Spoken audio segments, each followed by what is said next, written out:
আসসালামু আলাইকুম গাইস, কেমন আছেন? সকালে ভালো আছেন? তো আমিও ভালো আছি। অবশ্য আমাদের থাম্বনেলটা দেখে বুঝতে পারছেন যে আমরা কোথায় যাচ্ছি। যে হ্যাঁ, আমরা যাচ্ছি আজকে চাঁদপুর এর খুবই একটা ছোট্ট একটা জায়গা আছে যে মোহনপুর নামে পরিচিত। ওই জায়গাটায় যাচ্ছি যে আমরা। তো আজকে ফুল ভিডিওটা দেখতে থাকবেন এবং আমাদের পাশেই থাকবেন।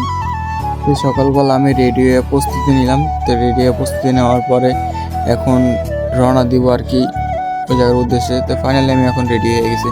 তো রেডি হয়ে যাওয়ার পরে এখন আস্তে আস্তে হাঁটতেছি, রাস্তা কোনো গাড়ি পেতে আসি না। তো কিছুক্ষণ হাঁটার পরে পেয়ে গেলাম আমাদের মামাকে। তো ফাইনালি তাদেরকে আমি পেয়ে গেলাম। তো এখন আজকে আমরা যাচ্ছি যে সেই জায়গায় উদ্দেশ্যে রওনা দিয়ে দিলাম। তো এত সকালবেলা বোর্ডটা খুবই সুন্দর লাগতেছিল, সদর রোডটা একদম পুরো অফ ছিল। তো আমাদের কাছে খুবই ভালো লাগতেছিল। তো ফাইনালি আমি চলে আসলাম যা তুলাতুলি তুলাতুলি আসার পর আমরা এখানে একটা গাড়িটা পার্কিং করতেছিলাম। তো গাড়িটা পার্কিং করার পরে এখন আমরা এসে যে আমরা যে মাথায় আমাদের লঞ্চটা দেখা যাচ্ছে। তো আমরা লঞ্চের সামনে গেলাম, এই ফাইনালি লঞ্চের কাছে চলে আসলাম। তো লঞ্চের কাছে চলে আসার পর লঞ্চটা এখন ছেড়ে দিব। তো এই ফাইনালি চলে গেলাম যে আমরা প্রায় ছেড়ে গেছি। তো ছেড়ে আসার পরে অনেকে আর কি করতেছে, কিছু কাজ করতেছে সামনে আর কি। অনেক মানুষের কাছে যে যাইতে দেয় না সামনে। তো দেওয়া না দেওয়ার পরে অনেকে আমরা দেখেন যে পিছনের ঢেউটা কি অস্থির একটা ঢেউ। এত আমার কাছে এই ঢেউটা এত পরিমাণ ভালো লাগছে যেটা কোনো বলার বাইরে।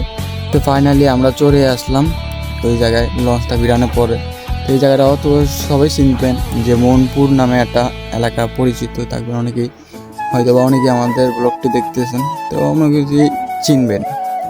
তো আমার বন্ধুকে নিয়ে আসা বললাম অনেকটা পার্ক খুঁজতেছে যে আমরা কোন পার্কে ঢোকা যায়। তো ফাইনালি আমরা একটা পার্কের সন্ধান পেলাম। তো এই পার্কের ভিতরে ঢুকে গেলাম। তো পার্কটা অনেকটা সুন্দর ছিল। তো এই হচ্ছে অনেক মানুষ আসছিল, যে বিভিন্ন দেশের থেকে বিভিন্ন মানুষ আসছিল। তো আমাদের সাথে আরও অনেক লঞ্চ এসেছিল ঘুরতে। তো তারও এটার ভিতরে ঢুকছে। এই পার্কটা অনেক সুন্দর একটা জায়গা, পার্কটা দেখতে পাচ্ছেন আপনারা। পার্কটা খুব ভালো একটা জায়গা। তো এই জায়গা পার্কে প্রতি মানুষের 50 টাকা করে টিকিট নিয়েছিল। তো পার্কটা অনেক সুন্দর একটা পার্ক। তো আজকের ভিডিওটা এই পর্যন্তই। আশা করি সকালে ভালো থাকবেন। আল্লাহ হাফেজ।